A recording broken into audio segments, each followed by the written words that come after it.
Hey guys, welcome back to a new video. I'm Stephanie West. I'm a licensed counselor here in the state of Michigan. Today's content is a touch abrupt, it's a touch in your face, and I really am not going to apologize for it because that's actually the tenor that this conversation needs to have so you can practice it and take it into your life. One of the things we need to be just acutely aware of is what predators, people who engage in predatory behaviors, what are they looking for? How do they tend to pick targets? Who typically gets targeted? Let's have that conversation here. So I don't care if we're talking about financial abuse. I don't care if we're talking about physical abuse, sexual abuse. We're talking about a certain disposition that might be more highly targeted because predators appreciate easy prey. And there's one key thing that they're often looking for, and it's incongruence. What I mean by that is if our face and our words do not match, that is almost tacit permission for someone to exploit us in some way, shape, or form. And so imagine I say to someone like, hey, I'm feeling uncomfortable right now, but I'm giggling and I'm snickering, or let's just say that my face looks uncomfortable and I'm not willing to say, hey, I'm uncomfortable. The mismatch of that gives permission to someone to lean in and possibly see what they can get away with because they realize that you might be prioritizing politeness over boundaries. And that's an issue.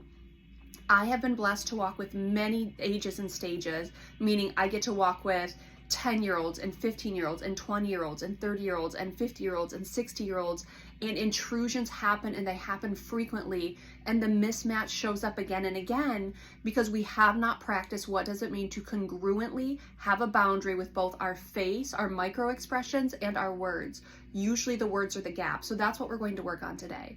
I'm talking with a client last week and they're feeling uncomfortable about someone getting into like close proximity, someone who has no business being in close proximity.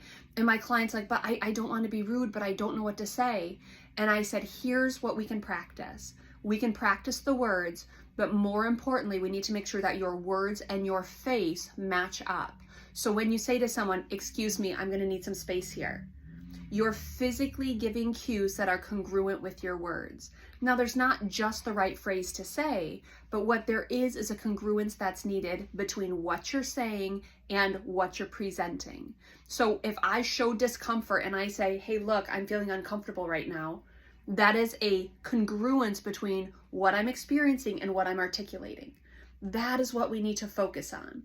When I say to someone, hey, I'm going to need some space right now, and I'm, giggly or I'm uncomfortable or I'm kind of like, hey, please. No, you lean in and you look confidently at someone and you say, I'm going to need some space right now.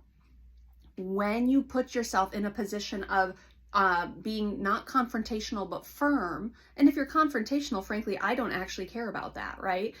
If it gets you into a safer context, I'm okay with confrontation. But even the idea of being respectful but firm, saying, look, I'm going to need some space right now, that is pushback, and many predators will actually withdraw from that situation because they don't want pushback. Typically, they want an easy target. Anything you can do to add resistance into being an easy target is for your good. It's for your advantage. Now, the bummer is a lot of people say, well, what if I'm being rude? What if they actually weren't doing anything intrusive? I use first person language very often where I will say to someone, hey, I don't know what this is, but I just know I need some personal space right now. Meaning it's not a you thing. I'm going to err on the side of generous and say you're not doing anything wrong. What I am going to do is express my needs, that I need some space around me that doesn't involve you right now. And I'll completely say like, oh, that's totally a me thing. I'm going to need you to step back, or I'm going to step back because I'm too close right now. So I will articulate where I am at. I will articulate that it is a need for me. I will not accuse someone else unless there actually is violation of personal space going on, as in I can tell that someone is looking to see what they can get away with. And you can often tell, guys.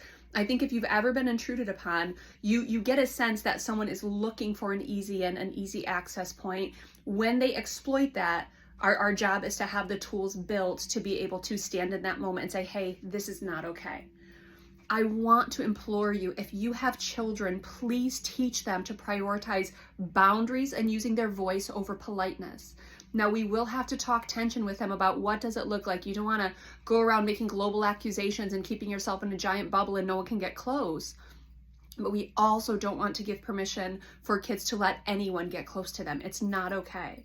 So if you need someone to help build those skills for you personally, someone to help build those skills with your children, enlist the help of a therapist. That's something we can do, because what we're talking about is congruence between what you're able to say and what your body language is giving off. Meaning, hey, I'm going to need you to step back right now.